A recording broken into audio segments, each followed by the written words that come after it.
بسم اللہ الرحمن الرحیم. السلام علیکم ناظرین, سلی پوائنٹ کی ایک نئی ایپیسوڈ کے ساتھ میں ہوں آپ کا میزبان فیاض راجہ. میرا آپ سے یہ وعدہ ہے, جیسا کہ میں نے پروگرام کے شروع میں اپنی پہلی ایپیسوڈ میں یہ ذکر کیا تھا, کہ ہماری یہ کوشش ہوگی کہ سلی پوائنٹ کے اندر ہم چھوٹے چھوٹے پوائنٹس کے ساتھ, چھوٹے چھوٹے گولز کے ساتھ, چھوٹی چھوٹی چیزوں کے ساتھ اپنے اس پروگرام کو, اپنے اس مشن کو آگے کی طرف بڑھائیں گے. آج جو میں بات آپ سے کرنا چاہتا ہوں اس حوالے سے ہمارے یہاں اکثر لوگ جو ہے وہ بات کرتے ہیں.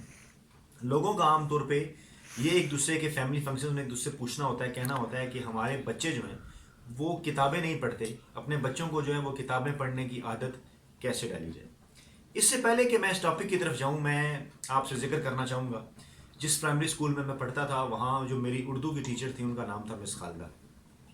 آج کا دن میں انہیں اس لیے بھی یاد کرنا چاہوں گا کہ میں نے زندگی میں جو مقاصد حاصل کیے, میں نے اپنی تحریر میں جو ایک نئی چیز حاصل کی, جو میں نے لکھنا سیکھا, اس میں کافی زیادہ جو کردار ہے وہ میرے والدین کے ساتھ ساتھ میرے بڑے بہن بھائیوں کے ساتھ ساتھ اس ماحول کا ہے جو ہمارے گھر میں ہمیں ملا, کتابوں کا ماحول, اور اس کے ساتھ ساتھ میڈم خالدہ کا ہے جنہوں نے جو ہے وہ مجھے بنانے میں, میری تحریر کو بہتر بنانے میں ایک اہم کردار ادا کیا.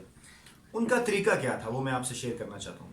آپ خود سوچئے کہ آج کریٹیو رائٹنگ کے لیے باقاعدہ ٹیچر رکھے جاتے ہیں بچوں کے اسکولوں میں, اور پھر اس کے بعد بچوں کو کریٹیو رائٹنگ سکھائی جاتی ہے, لیکن اس کے باوجود شاید وہ کامیابی حاصل نہیں کی جا سکتی.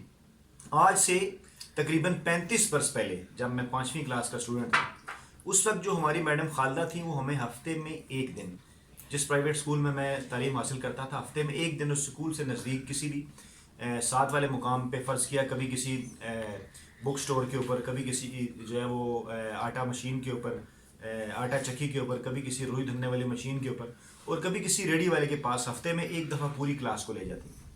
جب ہم وہاں تقریباً 15-20 منٹ آدھا گھنٹہ گزار کے واپس آتے تو اس کے بعد میڈم خالدہ ہمیں یہ کہتی ہیں پوری کلاس کو کہ بیٹا آپ نے جو کچھ وہاں دیکھا, جو کچھ وہاں آبزرو کیا, اس کو آپ اپنے الفاظ میں لکھیں. یہی وہ ایک عادت تھی, یہی وہ ایک پریکٹس تھی کہ جس نے بعد میں میری عادت بنائی ڈائری لکھنے کی, اور اس کے بعد میں جو ہے وہ کسی بھی ٹاپک کے اوپر جو تحریر لکھنے میں جو مجھے ایک میں یہ کہنا چاہوں گا کہ مجھے جو مہارت حاصل ہوئی اس میں جو ہے وہ اس بنیادی طور پہ یہ جو پریکٹس تھی اس کا بڑا اہم کردار تھا. تو اب ہم آتے ہیں کہ بچوں کے اندر کتابوں کا جو ہے وہ لکھنے پڑھنے کا شوق جو ہے وہ کیسے پیدا کیا جائے. کہتے ہیں کہ اگر آپ بچوں کو یہ کہیں گے کہ کتاب پڑھیں تو شاید ان پہ اتنا اثر نہ ہو, لیکن اگر آپ بچوں کو ماحول فراہم کر دیں گے ان کے ارد گرد گھر کے اندر, اگر آپ کتابیں فراہم کر دیں گے تو بالکل بچے آپ کو دیکھ کے شاید وہ کتابیں پڑھنا بھی شروع ہو جائے. تو میرے ساتھ اس وقت جو ہے وہ میرا بیٹا محمد امان بھی موجود ہے, اور میری بیٹی اسوا زینب بھی موجود ہے, اور میری بڑی بیٹی عمل جو کیمرہ کے اوپر ہے. مجھے آج بھی یاد ہے کہ جب اس کی پہلی سالگرہ تھی تو دوسرے کھلونے کے ساتھ ساتھ جو ہے وہ میں نے اسے کتاب کا تحفہ بھی دیا اپنی بیٹی کو, اور اس کے بعد سے مسلسل یہ میری جو ہے وہ ہیبٹ رہی کہ گھر میں جو ہے وہ کسی نہ کسی صورت جب بھی میں بازار جاؤں تو کتابیں آتی رہیں. اور یہی وجہ ہے کہ ہمارے گھر میں, اور آپ کو بھی میں یہی کہوں گا کہ ضروری نہیں کہ گھر کے اندر کوئی لائبریری ہو, گھر کے اندر کوئی ایک بہت بڑی الماری ہو, گھر کے اندر کوئی بھی ایک کونا, کوئی چھوٹی سی جگہ, کوئی کب آپ جو ہے وہ آپ کتابوں کے لیے مختص کر سکتے ہیں. اگر میں بات کرتا ہوں اپنی بیٹی اسوا زینب سے, اس سے پوچھتا ہوں بیٹا آپ یہ بتائیں کہ آپ نے کافی ساری کتابیں اپنے پاس اکٹھی کر کے رکھی ہوئی ہیں, ان کتابیں اکٹھی کرنے کا, پڑھنے کا آپ کو کیسے شوق ہوا؟ جی بتائیں. ہاں بولے نا. کیسے یہ کتابیں کہاں سے آئیں؟ جب بھی کوئی شاپ پہ جاتے تھے یا کہیں جاتے تھے وہ ہمارے لیے لے کے آتے تھے. اچھا, تو آپ کے پاس کون کون سی کتابیں ہیں مجھے بتائیں. کرلنگ بکس ہیں. اچھا. میرے پاس ریڈنگ بکس انگلش اور اردو کی, اور ایکٹیویٹی بک.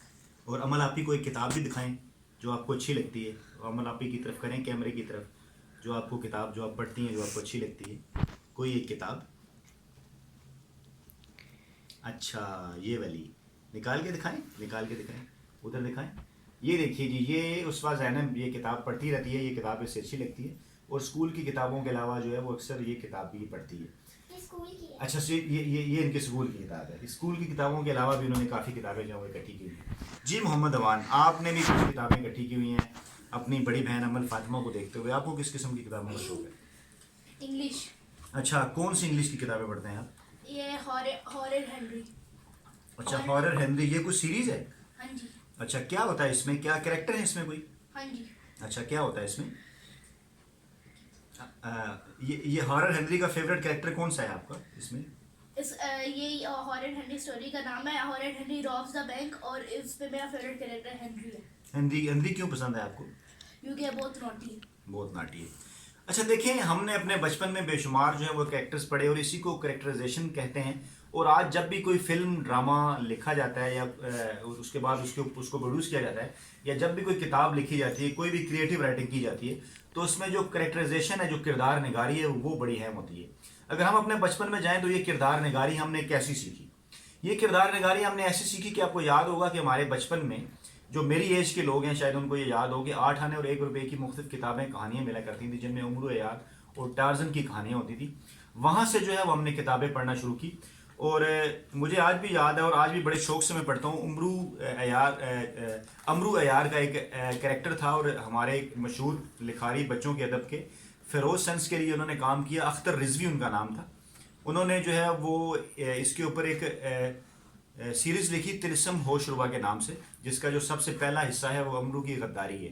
یہ 10 حصے آپ پڑھیں، آپ یقین کریں آپ بہت انجوائے کریں گے. اور کریکٹرز کیسے بلڈ کیے جاتے ہیں، لوگ اپنے آپ کو کریکٹرز کے ساتھ کیسے ایسوسیٹ کرتے ہیں، یہ ان کے اوپر جو ہے وہ ختم تھا. اسی طرح فیروز سنس نے کیونکہ خاصا کام کیا بچوں کے ادب کے حوالے سے، اس کے بعد بوستان خیال مقبول جہانگیر صاحب نے بوستان خیال لکھی. اس کے بھی 8-10 حصے ہیں اور پہلا حصہ ہے 7 رنگوں کا شہر.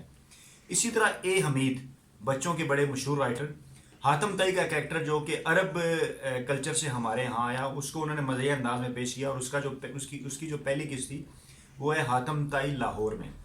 یہ وہ سب کتابیں جو ہم نے بچپن میں بھی پڑھی اور پھر میں نے اپنے گھر میں یہ سیٹس اکٹھے بھی کر کے رکھے تاکہ میرے بچوں کے اندر بھی جو ہے وہ ان کتابوں کے بارے میں انٹرسٹ اور معلومات پیدا ہوں.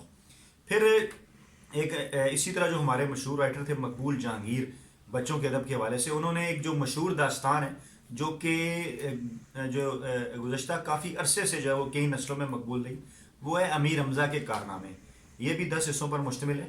بادشاہ کا خواب، یہ میں آپ کو دکھا رہا ہوں، ہماری کیمرہ پرسن اگر ہمیں اس کو دکھا سکیں، یہ بادشاہ کا خواب، یہ بھی اس کا پہلا حصہ ہے.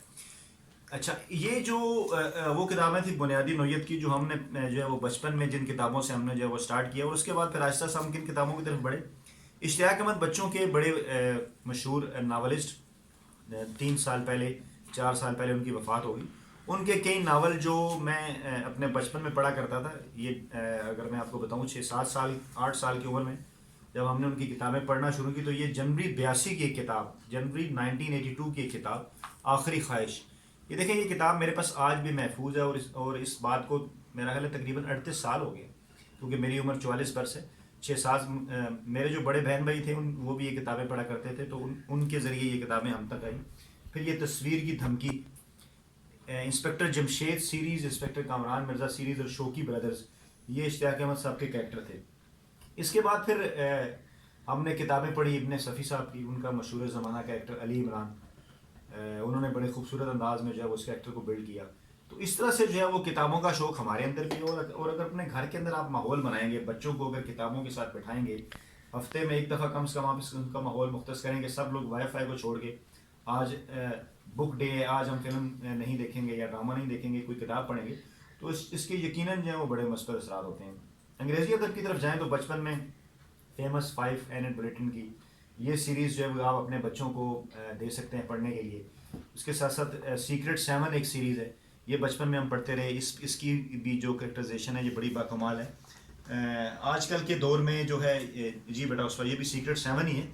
ایک اور کریکٹر جس نے گزشتہ 10-12-15 برسوں میں خاصی شہرت حاصل کی، وہ ہیری پوٹر، جے کے رولنگ، جس کے اوپر موویز بھی بنی.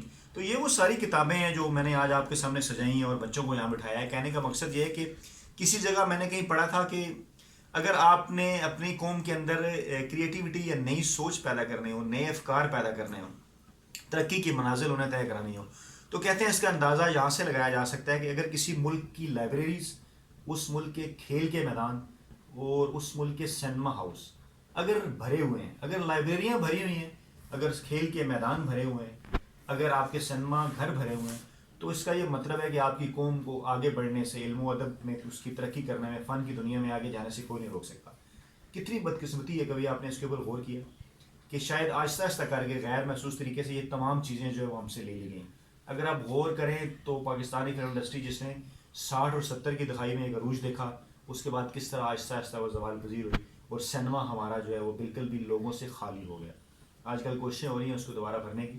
امید ہے کہ ہم اس کوشش میں کامیاب ہوں گے. کھیل کے میدان آپ خود دیکھ سکتے ہیں کہ ہمارے کھیل کے میدان اتنے ویران ہو گئے کہ آج 10 سال بعد ہمیں بنگلہ دیش کی بھی منتیں کرنا پڑ رہی ہیں کہ وہ ہمارے ملک میں آگے ٹیسٹ سیریز کھیلے. یہ کیا ہے؟ یہ سب وہی ہے کہ ہم نے اپنے گھروں سے کتاب، کھیل اور فلم، اچھی فلم دیکھنا، سنیما ہاؤس جانا، یہ ساری چیزیں ہم نے ختم کر دیں. اسی طرح جو تیسری مثال تھی وہ کتاب اور ادب کی، جس کو میں پہلے ذکر کر چکوں. تو یہ تینوں شعبے اگر آپ کے ملک میں گرو کر رہے ہیں تو آپ کے ملک میں نئی سوچ پیدا ہوگی، نئے افکار بھی پیدا ہوگی. اور انتہائی دلچسپ بات، پھر آپ کی جو سول سپریمیسی کی منزل ہے جس کے اوپر اکثر ہمارے یہاں بحث ہوتی رہتی ہے، وہ بھی آسان ہو جائے گی. اس کے اوپر غور کیجیے گا. اور ایک اور اپنے پروگرام کے آخر میں جو میں بات آپ سے انتہائی اہم کرنا چاہتا ہوں، وہ یہ کرنا چاہتا ہوں کہ میری آبزرویشن ہے گزشتہ 20 برسوں میں جو میں نے پاکستانی ٹی وی چینلز اور اخبارات کے ساتھ کام کیا، اب بھی منسلک ہوں. شاید یہ لوگوں کا بھی انٹرسٹ ہے، اور جو اخبارات میں یا ٹی وی چینلز کے اندر لوگ بیٹھے ہوئے ہیں ان کا بھی یہ انٹرسٹ ہے. ہم لوگ یہ تو جاننا چاہتے ہیں کہ امریکن الیکشنز میں کیا ہوا، یہ کیا ہونے جا رہا ہے. یہ بھی جاننا چاہتے ہیں کہ کیا بریگزٹ کی ڈیل مکمل ہو پائے گی برطانیہ کی یا نہیں. کینیڈا کے الیکشنز کیسے رہے. آسٹریلیا میں آگ لگی ہوئی ہے. کس کس ملک میں، بیرون ملک یورپ میں کہاں کہاں برف باری ہو رہی ہے. کیا ایران اور امریکہ کی جنگ ہوگی. مشرق وسطیٰ کی کیا صورتحال ہے. اسرائیل فلسطین کا معاملہ کیا ہے. عرب ملک کیا کر رہے ہیں. یقیناً یہ ساری چیزیں ضروری ہیں، لیکن میرے دوستو، مجھے سننے والوں، مجھے دیکھنے والوں، آپ کے ارد گرد کیا ہو رہا ہے یہ بھی بڑا ضروری ہے. میں نے ہمیشہ اپنی رپورٹنگ کے دوران اس بات کی بھی کوشش کی، اس بات کو بھی آبزرو کرنے کی کوشش کی کہ سیاستدان کیا کہہ رہے ہیں، بیرونی دنیا میں کیا ہو رہا ہے، ہماری پارلیمنٹ کیا کر رہی ہے. اس کے ساتھ ساتھ ان چیزوں پہ بھی غور کیا، ان چیزوں پہ بھی رپورٹ کیا کہ ہمارے ارد گرد کیا ہو رہا ہے. آپ کے ارد گرد کیا ہو رہا ہے یہ آپ کو کیسے پتہ چلے گا؟ یہ آپ کو ایسے پتہ چلے گا کہ اپنے کلچر سے ریلیٹڈ فلمیں دیکھیں، اسی کلچر سے ریلیٹڈ جو ادب لکھا گیا ہے، جو تخلیق کیا گیا ہے، اس کو پڑھیں. کھیل کے میدانوں میں جائیں، لوگوں سے انٹریکشن کریں، اپنی گلے محلے میں نکلیں، کسی عام دکاندار سے ملیں، کسی مزدور سے ملیں، ان کی رپورٹس بھی بنائیں. تو کہنے کا یہ مطلب ہے کہ دور بھاگنے سے پہلے کچھ نیا سیکھنے کے لیے یہ بڑا ضروری ہے کہ آپ کے نزدیک کیا ہو رہا ہے. تو سب سے پہلے اپنے آپ کو، اپنے بچوں کو، اپنے گھر والوں کو، اپنے خاندان کے لوگوں کو، اپنے ارد گرد کے لوگوں کو بھی پڑھیں، ان سے ملیں، ان سے میل جول بڑھائیں. آپ کے گھر میں کچھ لوگ اگر ملازم ہیں، کام کر رہے ہیں، ان کے مسائل سنیں، ان سے بھی بات چیت کریں. آپ کو یقیناً نئے آئیڈیاز ملیں گے. آپ جس دفتر میں کام کرتے ہیں اس دفتر کے آفس بوائے سے بھی گپ لگائیں. ہو سکتا ہے آپ کو اپنی رپورٹ کے لیے، کچھ لکھنے کے لیے، کچھ کہنے کے لیے، کچھ کرنے کے لیے ایک نیا آئیڈیا دے دیں. تو ضروری نہیں کہ نئے آئیڈیاز آپ کو جو ہے وہ انٹرنیشنل ٹی وی چینلز یا اخبارات پڑھنے سے آئیں. لوگوں کے ساتھ انٹریکشن بڑھائیں، کتابوں کے ساتھ اپنی دوستی مضبوط بنائیں، اپنے ارد گرد نظر رکھیں، اپنی آبزرویشن بہتر کریں. تو ان ساری چیزوں کے لیے ضروری ہے. یہ ساری چیزیں جب آپ کریں گی تو آپ میں اور آئندہ آنے والی نسلوں میں ایک کریٹیوٹی پیدا ہوگی اور ہمارا ملک یقیناً آگے کی طرف بڑھے گا. ناظرین، میری اور آپ کی انٹریکشن اسی طرح جاری رہے. اس کے لیے یہ ضروری ہے کہ آپ ہمارے چینل کو سبسکرائب کریں، آپ ہمارے چینل کو دیکھیں، آپ ہمارے چینل کو لائک کریں. آپ کا فیڈ بیک مجھے میرے ان باکس میں مل رہا ہے. رات جب میں ویڈیو اپلوڈ کرنے کے بعد صبح اٹھتا ہوں تو خاصے میسیج مجھے موصول ہو چکے ہوتے ہیں. لیکن چینل کو سبسکرائب بھی کریں تاکہ ہم مل جل کے مزید اس قسم کے سلی پوائنٹس لے کر آپ کی خدمت میں حاضر ہوتے رہیں. سو بی سلی اینڈ کیپ واچنگ سلی پوائنٹ.